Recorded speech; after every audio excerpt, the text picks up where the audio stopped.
Bismillahirrahmanirrahim. Alhamdulillahi rabbil alamin. Wa bihi nasta'in ala umurid dunya waddin. Asyhadu an la ilaha illallah wa asyhadu anna Muhammadan abduhu wa rasuluh. Allahumma salli ala Muhammad wa ala ali Muhammad.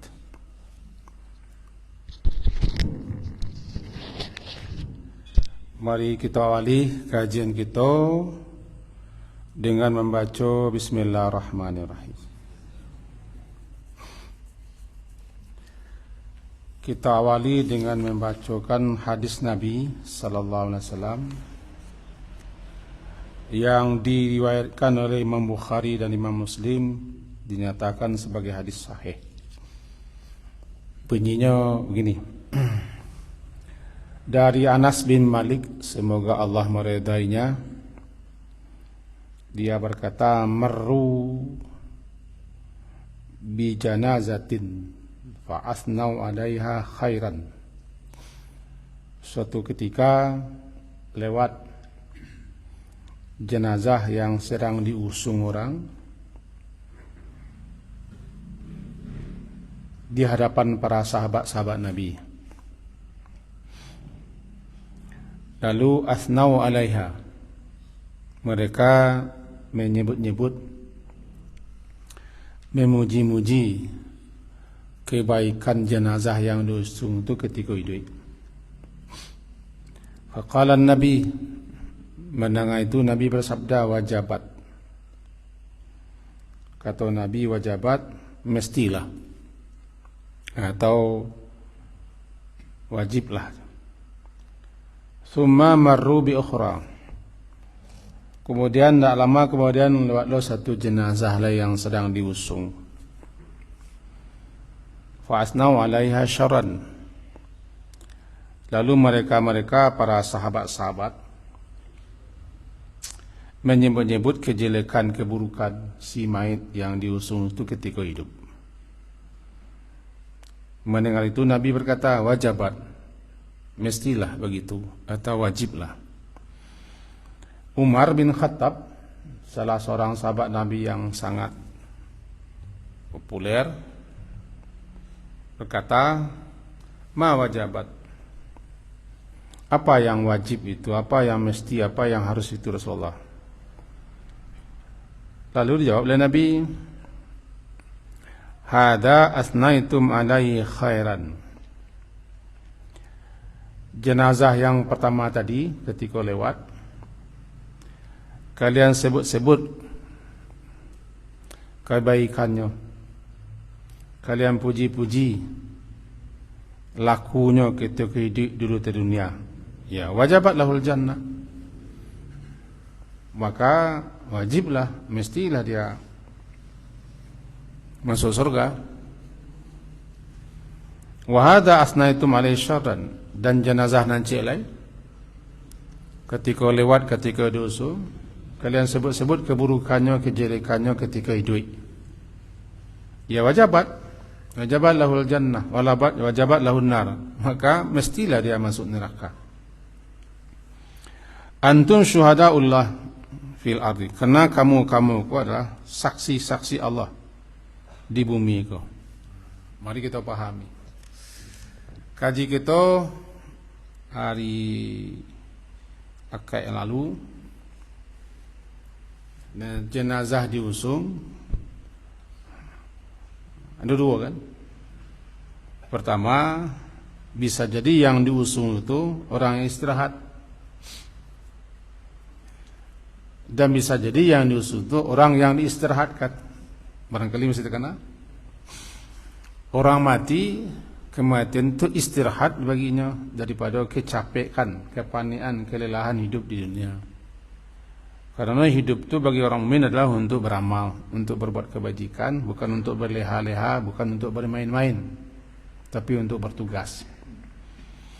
Sementara kalau yang diusung itu adalah jenazah orang yang bergelimang dengan aneka macam kemaksiatan, dosa-dosa, ya mustarah.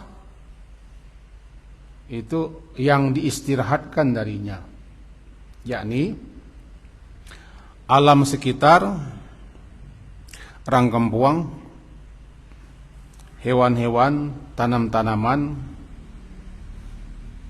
istirahat dari lakunya, dari karajonya. Jadi yang istirahat itu adalah orang, hewan, pohon-pohon, nagari. Sabuk karajonya ketika ini memang tidak istirahat orang dia. Nah, itu dua keadaan. Kemudian kesimpulan yang kedua kaji gitu, bahasa jenazah yang diusung itu ada yang bilang qadimuni. Cepatkanlah antarkan aku, cepatkanlah aku antarkan, cepatkanlah aku antarkan. Kata siapa? Kata ruh. Kenapa lihat? Karando diusung isinya jenazah main. Ruhnya kalah mengikuti itu. Ruhnya yang dicabut tadi lah diantar oleh malaikat lah turun balik. Ruhnya mengiringi dengan malaikat. Kata ruh tadi cepatkan. Kalau bahasanya capeklah, jangan kolai-kolai. Jangan silambek, capeklah. Apa maksud capeklah? Capek antarkan jenazahnya ke kubur. Kenapa? Nyengin capek selesai prosesnya. Dan kedua, mempercapeknya mengantarkan kepada kebaikan. Karena mati itu baginya istirahat. Ada lantik jenazah yang diusung, ruh yang mengiring tadi bilang, aina tazhabun atau aina yadhhabun, kemana kamu atau kalian hendak usung, antarkan. Artinya takwi diantarkan. Sebab kalau lah masuk jenazahnya ke kubur, ruhnya masuk, mulailah dia mengalami kesengsaraan. Dan memang kematian itu bagi seorang mukmin kan istirahat menuju rahmat Allah. Menuju rahmat Allah. Tiba di kubur, ketika lah dimasukkan mayit ke lahat, dikasih papan. Kalau di zaman Nabi dikasih batu bata yang dibikin dari tanah dan dijemur di padang pasir di batu. Kenapa? Karena kalau papan mudah terbakar. Kubur itu bisa jadi panas, bisa jadi berapi, gampang terbakar. Sementara batu yang terbikin pada batu bata inilah tanah jo. Itu beberapa riwayat. Anda kan biasa bagi papan. Beberapa kali cari bakia itu suatu tampe kubur, perkuburan umum di samping Masjid Nabi di Madinah.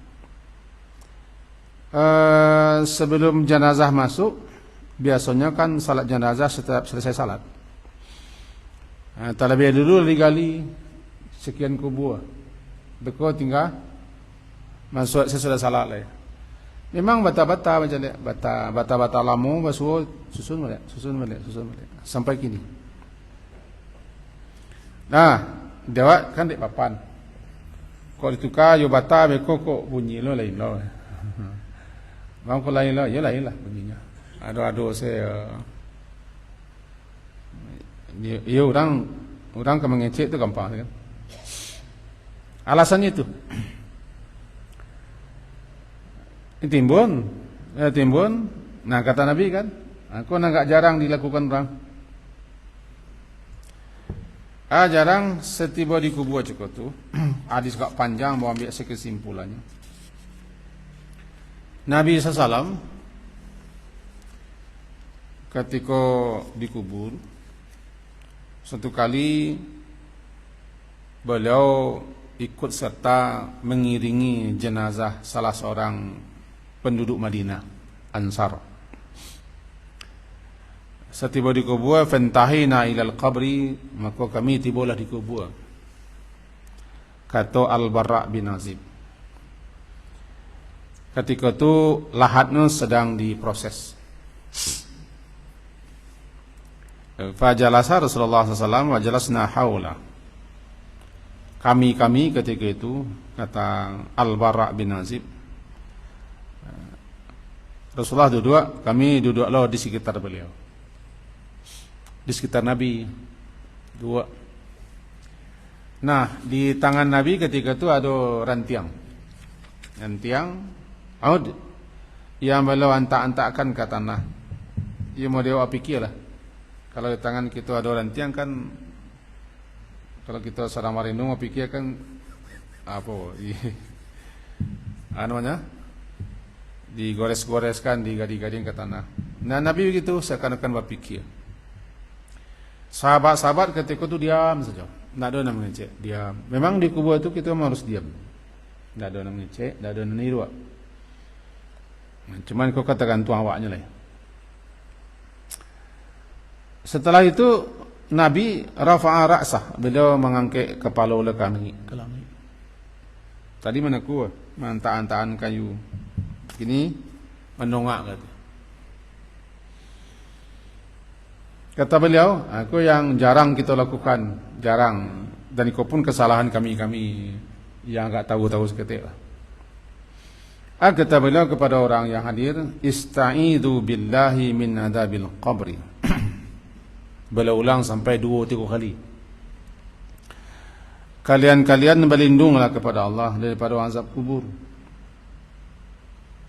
Beliau ulang 2-3 kali. Ista'idu billahi min adabil qabri. Ista'idu billahi min adabil qabri. Berlindunglah kalian kepada Allah daripada azab kubur.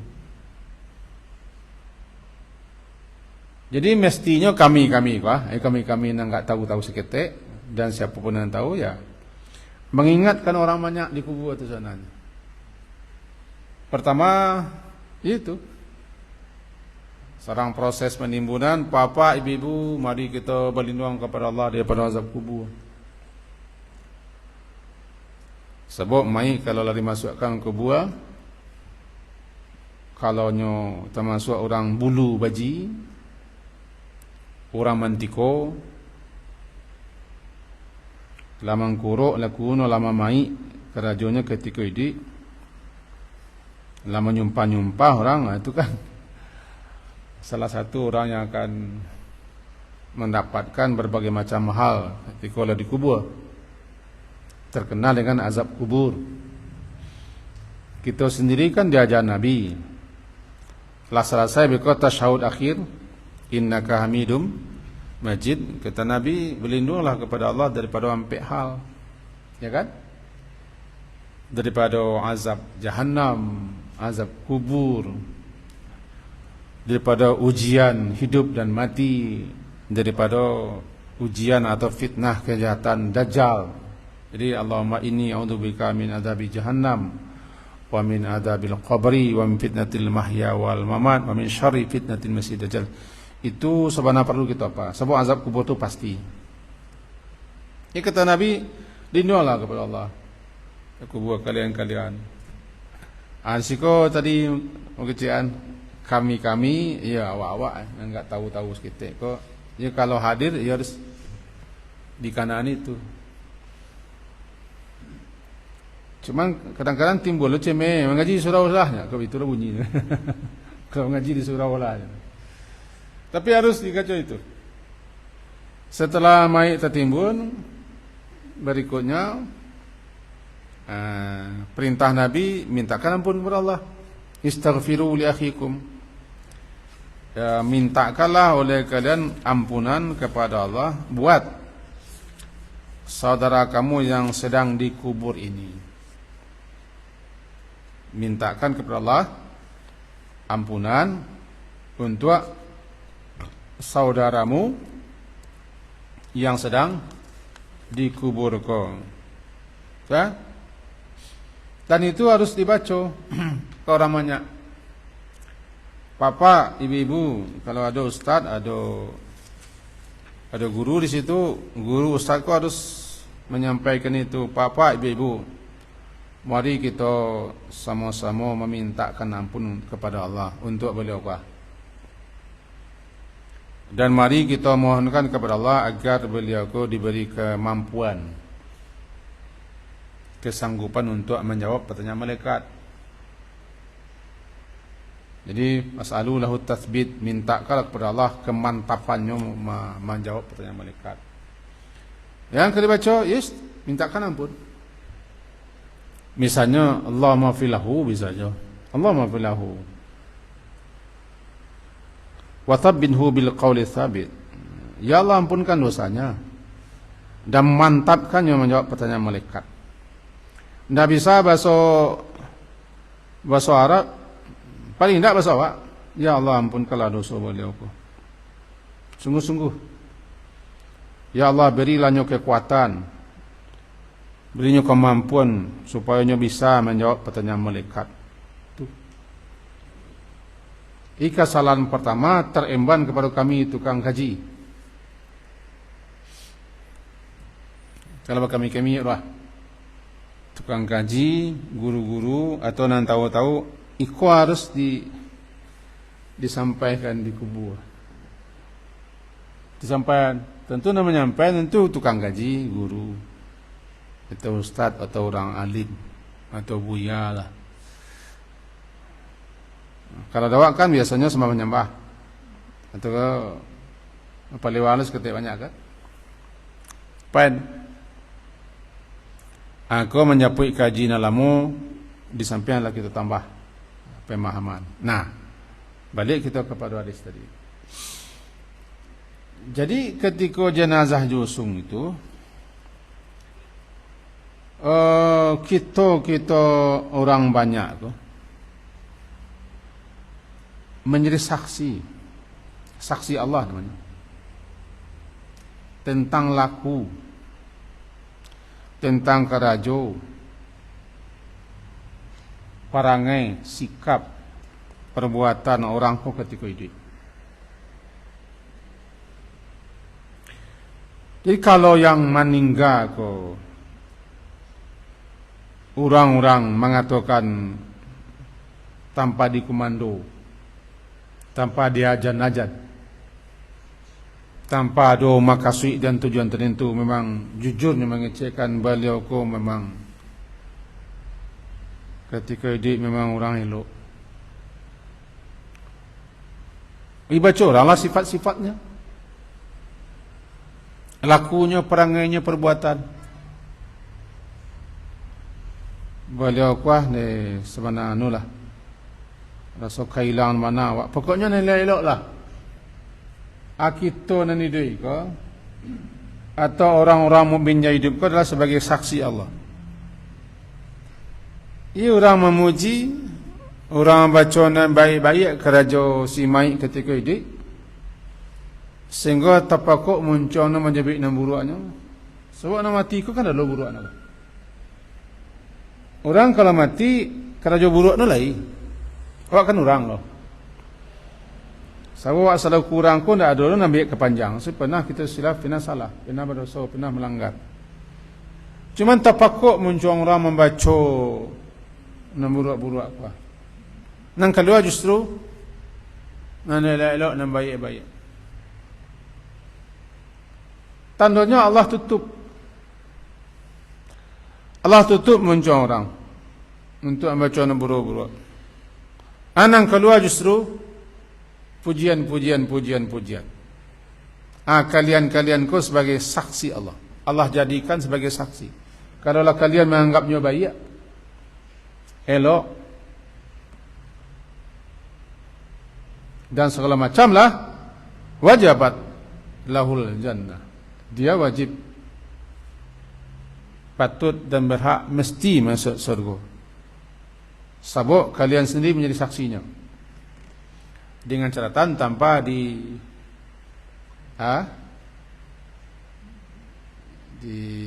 kalau kini kan main main survei dibayar. Kalau survei dibayar, maka ini kan main bayar saja. Hendak dibayar spontan, tanpa tendensi, maksud dan tujuan apa-apa, hendak spontan orang mengecekan. Bayar. telah menjadi saksi. Kan sampai orang lain kan ada mengecek. Dah kita saksinya kah? Boleh kurang bayak kah? Bayak. Enggak betul. Itu namanya wabek satu namanya konsensus, kesepakatan enggak spontan. Kita pernah lah menjadi begitu. Bapak, ibu-ibu, itu saksinya beliau kan orang bayak kan? Bayak kan? Ya kan? Bayak kan? Enggak boleh itu dah. Enggak, awak-awak anak hadir kah sama-sama memuji. Tapako tambik tertahan kita membaca buruk-buruknya. Nah balik kita cuba balik dan awak ko lai buruk awak lai. Dosa awak lai, salah awak lai, kekurangan awak lai. Sia-sia orang. Di samping yang baik ni lai, cuman tambik tertahan orang membaca buruk-buruk. Tanda banyak yang baiknya.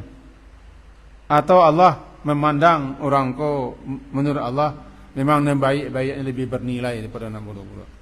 Baca orang wajibat lahul jannah, berhak, pantas, mesti dia masuk surga.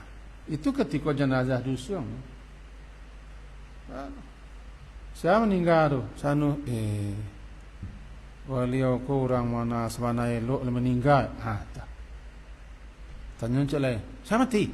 Sanu dah kehilangan bana awak. Sarang paralu, sarang penguno, suluh bendang dalam negeri. Pokoknya lewat jenazah Pajita. Spontan. Antum syuhada Allah fil ard. Kalian menjadi saksi-saksi Allah di muka bumi. Kok dapat meminta kita kau aman tu lewat ketika mati. Mentu lewat ketika mati. Dalam hadis lain disebutkan syahadatul qaumi. Persaksian orang banyak itu benar adanya. Al-mu'minuna syuhada'ullah fil ard.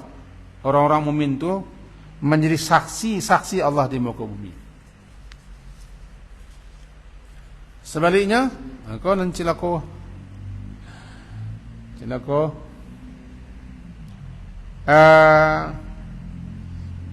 lewat jenazah nan tekana durang nan tabasabui dan nan tabacoran nan buruk-buruknya.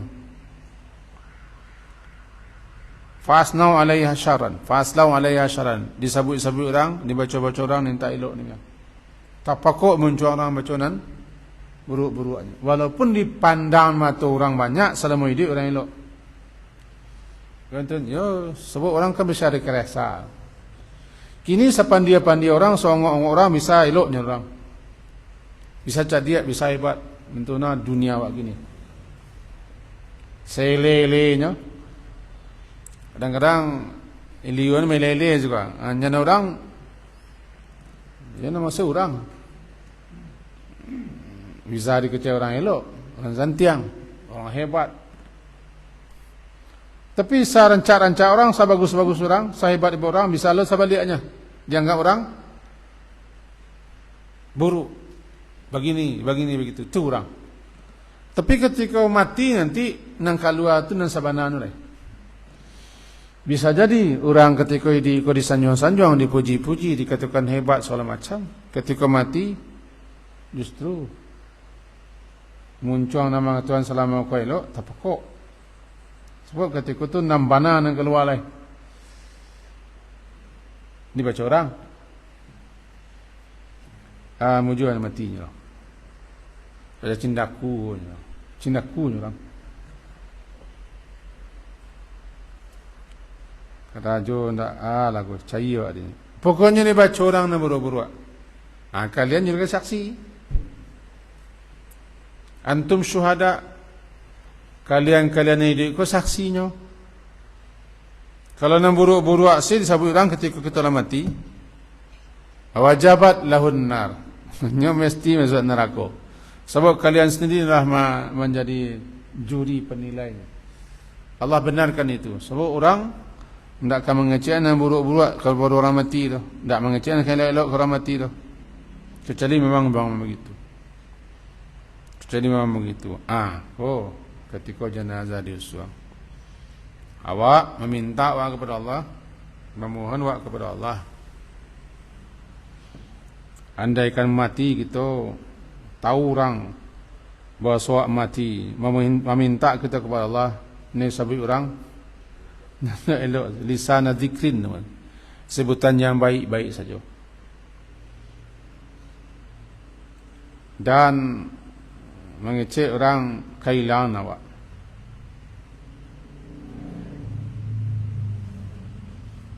Sebab kaji itu jauh, kematian itu bagi seorang mukmin istirahat.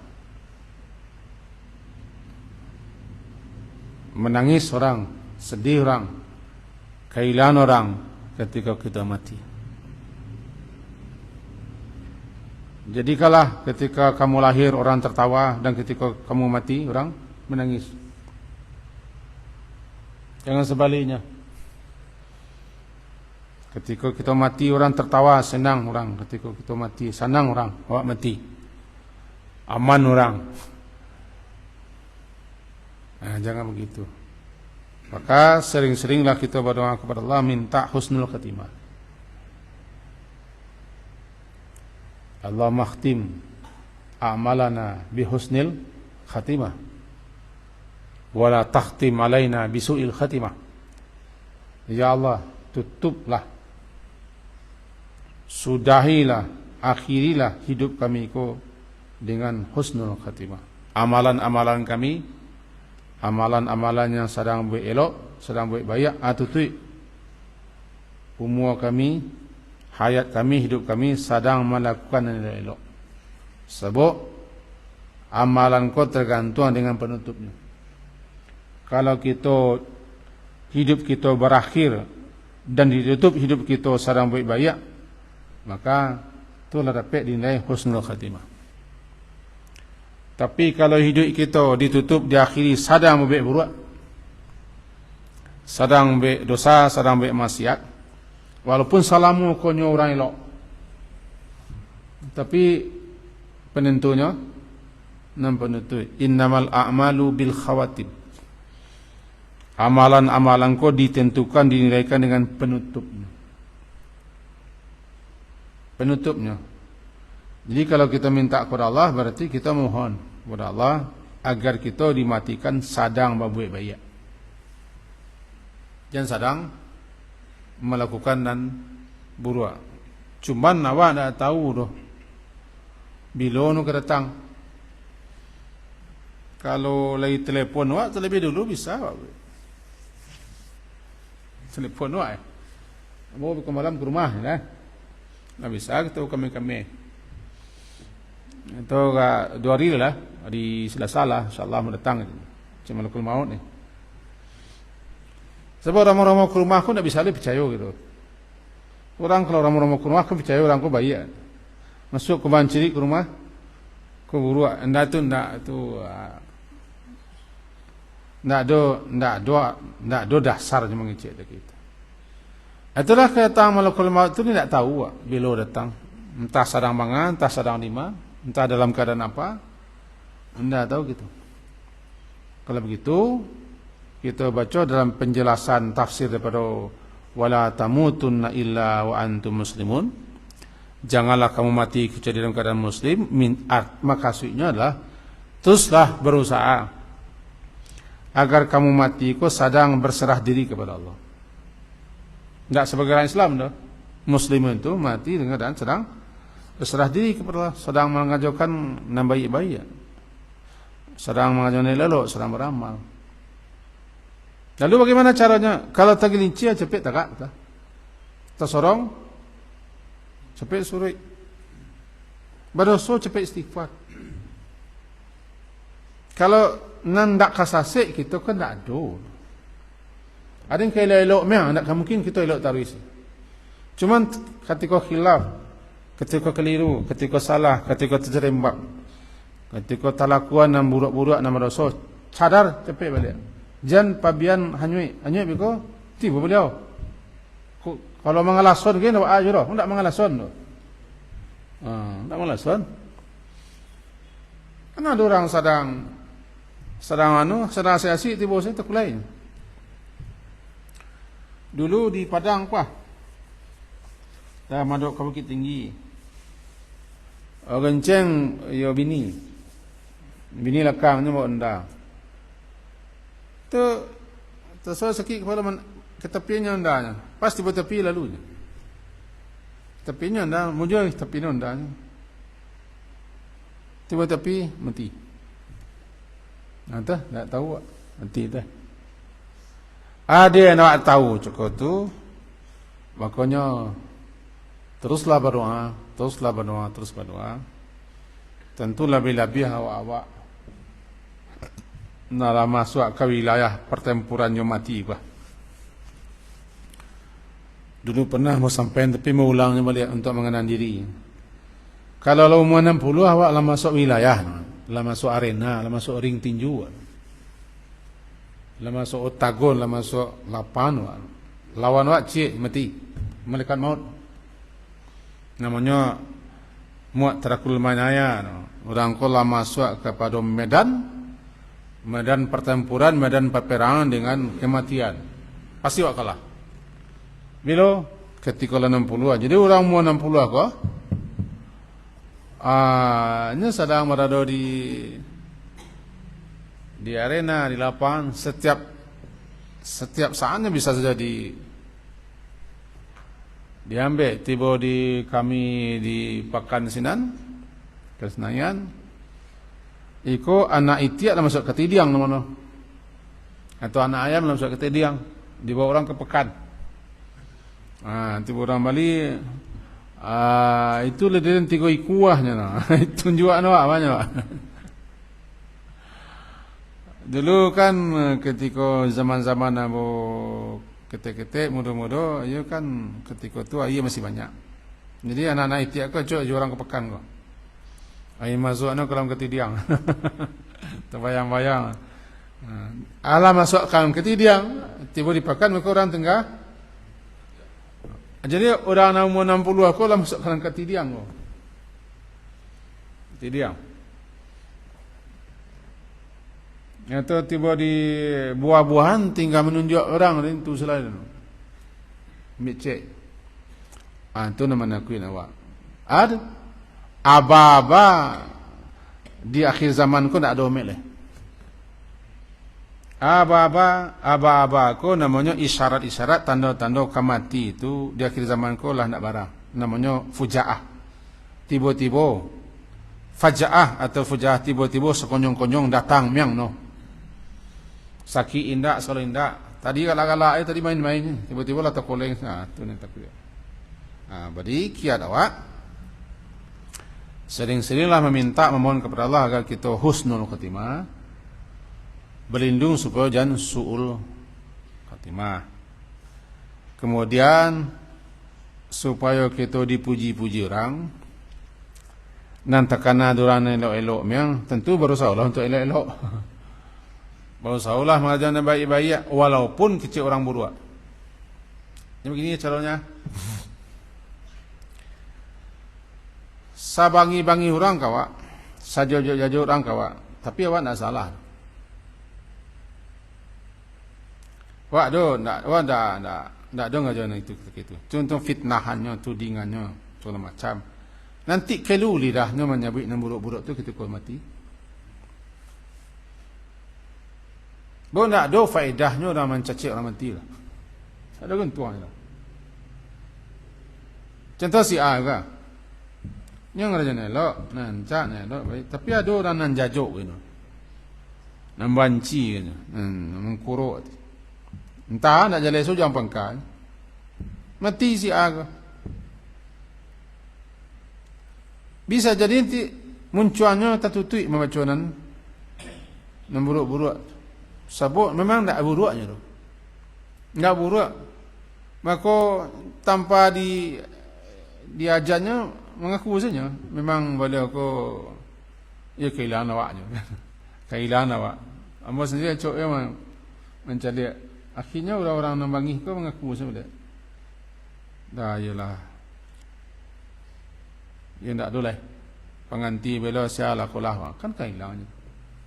Jadi intinya mari kita banyak berbuat baik, banyak berbekal, banyak bersiap, banyak berkamih untuk menghadapi itu. Yang ketiga, pacok minta ampun. Nabi sendiri hampir di akhir-akhir hayat beliau yang paling banyak beliau baca istighfar tu. Antara lain kata Imam Nawawi, subhanallah wa bihamdihi astaghfirullah wa atubu ilaih.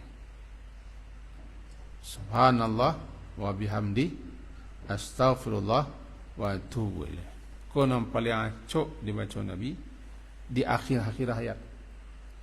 Lebih-lebih saja turun surah Iza jaa nasrullahi wal fath wa ra'aitan nasa yadkhuluna fi dinillahi afwaja fasabbih bihamdi rabbika wastaghfir innahu kana tawwaba.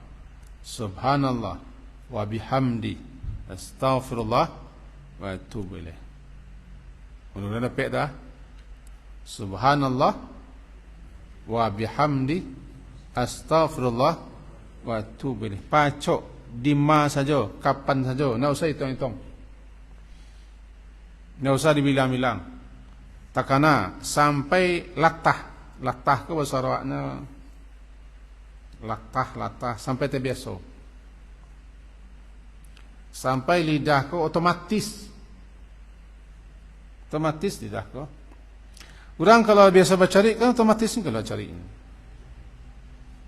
Sampai kucing kalau otomatis terkajut setiap sampai kucing. Dah pelik. Latahkan lidah kita, basahkan lidah, latahkan, reflekskan, biasakan menyebut itu. Nampak ke? Subhanallah, bihamdihi astaghfirullah wa atubu. Because kadang-kadang tanpa diajar. Lah terbiasa. Menjarang terbiasa. Harapan kita sedang membaca itu. Dan jangan lupa memperbanyak membaca kalimat tahlil.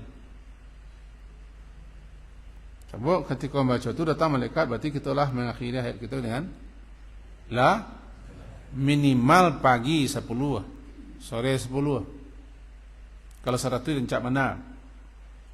La ilaha illallah wahdah la syarikalah lahul mulku wa lahul hamdu wa huwa ala kulli syai'in qadir. 10 kali pagi. Nah, bisa pakai itu. Because sore lo 10 kali. Kalau 100 jadi lebih 100 rencak. Oh, nak talak panjang-panjang, latih awak baca yang pendek. La ilaha illallah. La ilaha illallah. Banyak itu. Aduh, lebih-lebih kita nampak jalan. Kamu termasuk orang perjalanan satu hari berjalan. Subuh, pagi, siang, tu malam pulang jam sekian loh. Ini rutinitas. Awak dah tahu anda di jalan. Lantak orang, cekia orang, kok kena yalah namanya tahu. Jadi kalau kita lazimkan baca itu, kok sedang manga, sedang lima, kita sedang mengarik muncul kita baca lah. Baca lah. Kalau lauk pun baca lah. Sebab biswak tak jago tindak. Kalau lauk tu jangan lupa 3 baca. Entah istighfar. Mengapain sekolah dosa? Istighfar. Kemudian ayat kursi dan kul-kul. Itu banyak istighfar. Banyak bacaan yang kita baca kalau lauk, tapi kau paling tak. Kau dapat awak kan yang paling tak kau lah. Prinsip awak kadang-kadang acak tak awak. Amalan seketik, palo kadang. Amalan tak bara, masuk surga nombor 1 kami itu. Anak paling tak kita baca paling tak baca tahlil la ilallah, istighfar dan baca ayat kursi. Ayat kursi itu kan ayat penyerahan diri kepada Allah. Kan pangkal Allah tu kul.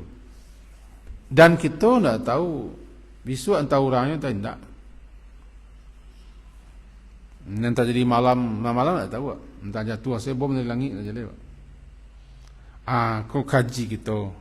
Namun kau tak kaji nak ketik, nak kaji orang tua. Sebab nak ketik nak ada. Anak sekolah kan ada datang kini orang ujian bisu. Ujian bisu tak bisa pasal. Atau nanti tua-tua, Gindoan paling muda sekarang. Gindoan paling muda.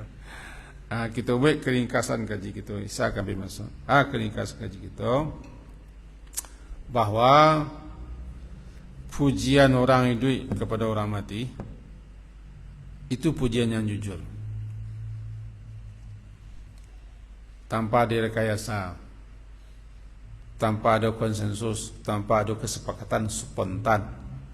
Itulah dapat suatu konten namanya orang kau bisa kecilkan husnul khatimah. Nabi Ibrahim alaihissalam meminta itu kepada Allah, meminta agar beliau disabui orang na elok-elok beliau ketika mati, ketika olah pai lisana dzikrin. Ya Allah, jadikan amboku menjadi sabutan dan elok bagi orang di belakang hari. Ya mah sampai kini kan. Kama sallaita ala Ibrahim wa ala Ibrahim, kama barakta ala Ibrahim wa ala ali Ibrahim, kan disebut orang elok. Itu doa Nabi Ibrahim dalam surah Asy-Syu'ara. Dia minta tu, ya Allah, sapeninggamu sama tiamu nak no nan tekana durang na dibaca orang ni sebut orang nan bayak Allah. Itu Nabi Ibrahim tu. Siapa lebih baik pada Nabi Ibrahim? Tapi beliau meminta itu. Awak jadi ajar dulu awak. Ya Allah, kau mati ambo ya Allah, nan tekana durang nan elok ambo salah, nan bayak salah. Dan sampai tekana durang dan nan buruk-buruk, minta kepada Allah, dan berdoa untuk itu.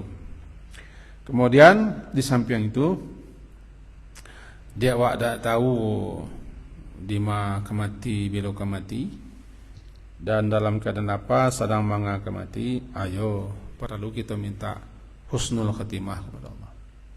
Husnul khatimah, baca bana, berdoa bana, dan berusaha untuk itu. Terakhir, tiba di Pesaro, sama-sama mengenan awak. Sama-sama mengenan, yo mari kita berlindung diri kepada Allah daripada azab kubur. Itu di kubur. Yang kedua, mari kita mohonkan ampun kepada Allah untuk beliau yang meninggal kuah dan dikubur kuah. Kita mohonkan kepada Allah agar diberi kemampuan, kekuatan, kesanggupan untuk menjawab pertanyaan malaikat. Itu yang paling pokok. 3. Pas orang azan, waktu tiba, silakan. Dikit. Boleh lah, boleh.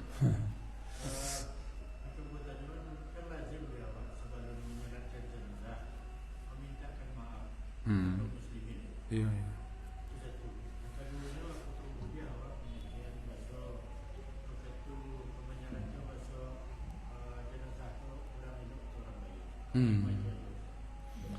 Nampak tamu memintakan maaf kepada orang banyak. Ada di antara kita yang meninggal. Itu boleh-boleh saja. Tapi jangan sebelum salat jenazah. Sebab ketika mayit lah tiba tu tak ada yang lain. Mayit tiba di tempat salat, dan paling dulu ditanya Nabi, cik, berhutang atau tak? Nabi, nak mati ke berhutang apa tak? Nabi, alaihi dainun, apakah yang mati ke berhutang? Kalau tak berhutang, Nabi salatkan. Kalau berhutang, kalian saya mensalatkan. Beliau nak mau nyalakan. Bukan tak disalatkan, ancaman beliau. Jangan mudah-mudah saya berhutang. Sebab hutang ko mau hutang mudah membayar sari. Orang nak mati dan kerana hutang, maka urusannya tak katuang-katuang di sini. Bukan main tak katuang-katuang, urusannya muallaqah bidaini. Itu kalau tiba di musala, tiba di solat, tiba saji, sabananya tak ketika itu minta maaf. Sebelum disalatkan di rumah lah, kudialah. Tapi adalah menjadi biasa lo orang awal. Itu kebahaja lah. Ditagah jan. Tapi bila lo akan membaca itu, cuma tak ada suruhannya dah minta maaf ketika itu. Jawab nam paling acok lo terjadi bahasa Oh, nani kami baru kan? Nani kami baru. Kecik beliau jawab, nang kami ahli waris telah memaafkan. Kau tak balik aku. Sebenarnya beliau dulu ketika masih hidup, ketika sakit-sakit, Allah mengecek ke kami bahawa dosa orang sadunia nu lah dimaafkan. Kesalahan orang, nombor-nombor orang ke beliau lah beliau maafkan sadunia nu. Itu pesan ke kami ya. Lain saja. Nanti kami nan beliau lah maafkan dulu. Nak awak tu, lu buangnya awak. Awak buang hutang je. Ini jawapan awak. Mari kita bersama dua. Ahli waris minta kamu untuk beliau. Lai, alhamdulillah. Apa? Lai, main. Kami tunjuk orang.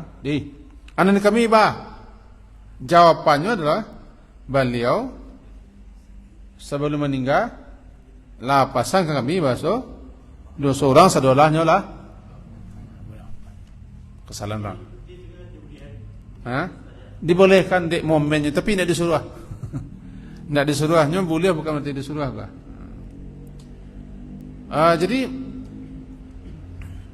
kau dapat masalah hutang itu bukan hanya dibaca sabalun hutangnya dibayar, nama itu tidak selesai di kubur, tidak selesai. Nantilah hari ke depan kita jalihan masalah hutang piutang ke mati. Sebab tu tidak sembarang orang mati syahid langsung masuk surga. Tapi orang kalau nyebut hutang tidak boleh masuk surga. Kerana membawa persoalan orang hidup ke mati. Itu jawapannya sementara. Lah.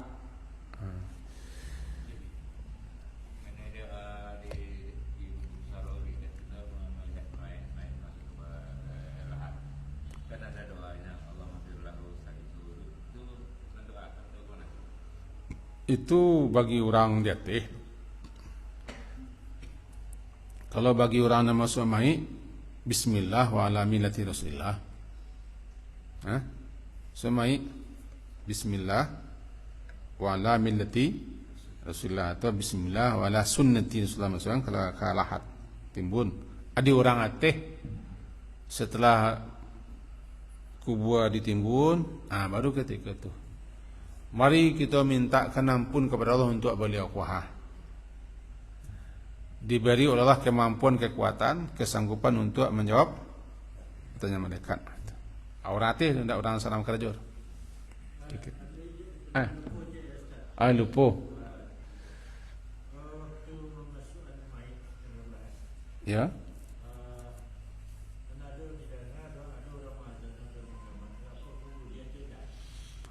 Iko ada mempertahankan dalam mazhab Syafi'i biasanya bahasa walaupun dalilnya tidak ada sebenarnya dalilnya atau dari Nabi tidak ada petunjuk dari Nabi bahasa diazankan. Cuma ada beberapa kitab yang menjelaskan azan ko dianjurkan juga. Sebagaimana ketika nyolai diazankan, maka ketika mati pun dilapihlah azan. Tapi dalilnya ada tak? Tidak pandai memulihan. Tidak pandai memulihan. Cuma keterangan dalam kitab begitu alasannya. Dulu ketika lahir diazankan, maka ketika melapihnya diazankan.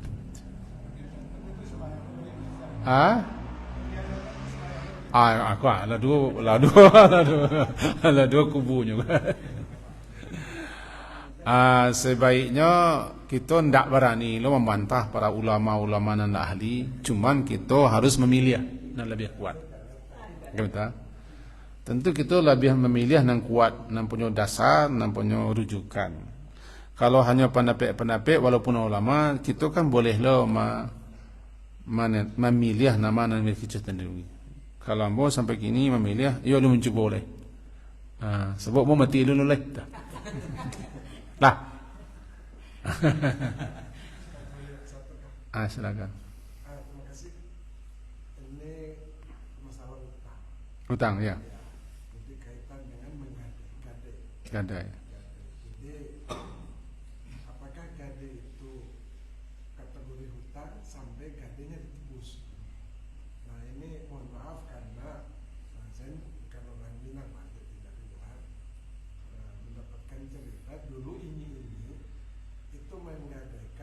sawah. Nah, menggadaikan sawah, ininya udah meninggal.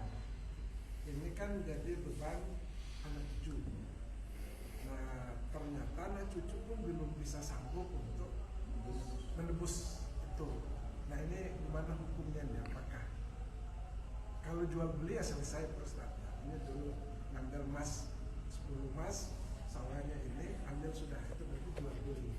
Tapi ini kan perjanjiannya adalah ganti. Apakah ini utang? Kalau memang ini utang ya berarti anak cucu harus bayar segera membayar. Khusus di gadai di Minang agak berbeda dengan gadai-gadai di luar Minang. Jadi dalam waktu tempo sesingkat-singkatnya tidak bisa menyalian kini. Maunya minggu ke depan. Kalau kini dijadikannya berkait mengait dengan adat, dengan kebiasaan. Nah, masuk kita sedikit saja. Kira-kira agak sekian menit. Oh, mau kau nyetuk cukup bah. Di Minang itu baru boleh menggadai kalau sudah 3 hal. Ini yang dilanggar. Yang melanggar kami juga. Yang pertama rumah gadang, rumah besar. Namanya rumah gadang, rumah besar itu kalau bocor, rusak, itu harus diperbaiki walaupun mesti menggadai sawah. Karena rumah itu milik bersama. Maka yang bisa dipakai adalah harta bersama sawah. Sawah itu bukan hak milik. Di Minang sawah bukan hak milik. Cuma mengolah dari mamak ke menekan. Kemudian yang kedua, sebab boleh menggadai, mayat terbujur di tengah rumah. Tidak ada biaya. Tidak ada biaya. Harus disekalian biaya, boleh menggadai. Yang ketiga, dibolehkan menggadai gadis rando beleki. Artinya orang gadis sudah tua dapat jodoh. Jangan ditunda-tunda juga. Walaupun akan menggadai. 3 itu yang dibolehkan menggadai. Tapi sekarang banyak dilanggar. Nah, gadai itu di Minang berbeda dengan tempat lain. Dan Islam pun kadang-kadang berlawanan gadai Minang. Sebab di Minang gadai itu selagi belum ditebus, maka sawah berada di tangan orang yang menggadai. Orang yang menggadai terus berutang. Bisa dikatakan riba. Masuk riba. Jadi kok menerangkannya dalam tempo sesingkat ini tidak mungkin. Khusus gadai tentang sawah. Tapi gadai yang lain bisa jawab. Bisa tidak dipahami tak? Khusus di Minang nih. Tidak mungkin saya terangkan dalam dalam kesempatan yang sedikit ini tentang bagaimana gadai di Minang. Gadai yang berkaitan dengan sawah. Kalau gadai lain tidak masalah kan? Masalahnya sawah. Sawah itu di Minang tidak hak milik. Milik bersama. Mama pengulu, saya pengulu nih. Mama kerjanya mengawasi harta. Seizin pengulu. Pengulu. Dan tanah bukan milik perempuan. Tidak. Di Minang tidak milik. Perempuan hanyalah, karena perempuan di Minang adalah tempat kita bersitumpu, mereka yang memegang, tapi tidak hak milik. Yang membagi-bagi itu pengulu. Nah sekarang yang banyak terjadi justru gadai. Nanti terutang. 30 tahun sudah menggadai, hutang masih ada. Orang yang pegang gadaian kenyang. Nah, tanyanya apakah itu menjadi hutang? Di satu sisi hutang, satu sisi tidak. Karena sawah itu milik bersama. Ladang itu milik bersama, bukan milik perorangan. Jadi kalau akan membayar nanti adalah kaum. Makanya menggadai dulu kan kaum yang gadai, kaum juga bayar, ramati tidak. Tapi kalau si A yang menggadai, baru anaknya. kesalahan si A. Jadi kalau si A punya harta sendiri, tanah sendiri, sawah sendiri, tidak milik keturunan, dia gadaikan, mati dia, baru anaknya. Tapi kalau harta kaum tidak, kaum membayar. Sedikit saja. Didalami betul agak panjang nih. Berperkara kita rumah kadang nanti. Sedikit saja. Mudah-mudahan hari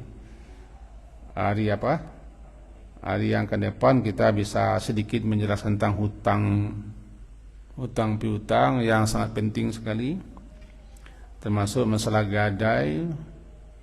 Intinya kalau kita ingin selamat, tanah yang telah kita pegang sekian puluh tahun, agi asal korang punya boleh nak selamat. Sawah nak kita pacik sekian puluh tahun, orang nak ada pitih penabuhnya yang Rp3 nak ada pitih. Sawah tu puluh-puluh tahun, agi asal korang punya boleh nak selamat. Sebab ada kanyang. Bawa komentar, ayo panjang ceritanya. Panjang ceritanya. Kalau kita nak selamat memakan hak orang lain, kira begitu. 20 tahun, 20 tahun, 30 tahun. Orang hutang cuma Rp3. Aduh nan Rp1, weh, nak tak bayar dia. Sawah sekadang Allah balaki lu pajar di sawah tu doa. Oh cucu lu, awaknya mecik. Itu. Tapi kau nak bisa didudukan semalam kono kau. Itu orang dulu. Sekian. Subhanakallahumma bihamdika asyhadu an la ilaha illa anta astaghfiruka wa atubu ilaik. Sallallahu alaihi Muhammadin wa ala alihi washabihi ajma'in. Alhamdulillah. Assalamualaikum warahmatullahi wabarakatuh.